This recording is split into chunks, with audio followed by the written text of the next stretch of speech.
আমাদের ওয়াজের ময়দানে বহু মানুষ আছে যারা দেলোয়ার হোসেন সাঈদী জামাতের যে চিন্তা চেতনা এই জিনিসগুলোকে তারা অনুসরণ করেন না।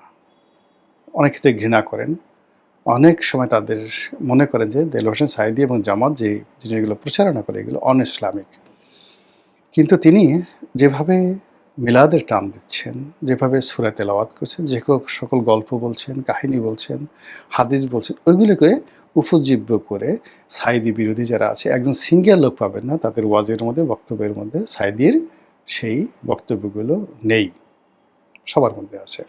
এজন্য আমি আসলে বাংলাদেশের যেটাকে বলা হয় ওয়াজ বলতে যা বোঝায় সবসময় এটাকে মনে করি একেবারে এখানে মাস্টার মাইন্ড বলেন, বটবৃক্ষ বলেন, ফাউন্ডেশন বলেন, সেটা সাঈদী সাহেবের মাধ্যমে।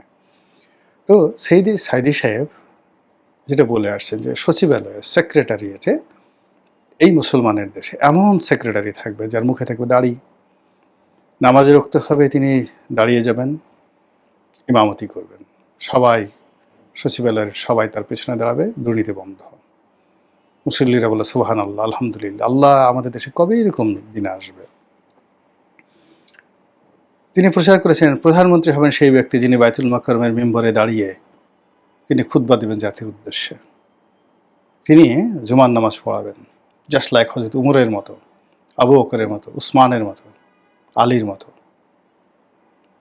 সবাই বললেন আল্লাহ তুমি কবুল করো, এরকম নেতা আমাদেরকে দান করো। আল্লাহ সাঈদী সাহেব যদি এরকম প্রধানমন্ত্রী হতেন, এরকম সবাই স্বপ্ন দেখতেন। একই কথা তিনি বলতেন বঙ্গভবনে যে থাকবে তাকে ওইভাবে জামাতে ইমামতি করতে হবে। এই স্বপ্নটা ৮০-র দশক থেকে ব্যাপকভাবে মানুষের মধ্যে মানে গ্রথিত হয়েছে, বপিত হয়েছে, মানে গ্রন্থনা করা হয়েছে, উপস্থাপনা করা হয়েছে এবং ওটা মানুষের মন ও মস্তিষ্কে ঢুকে গেছে।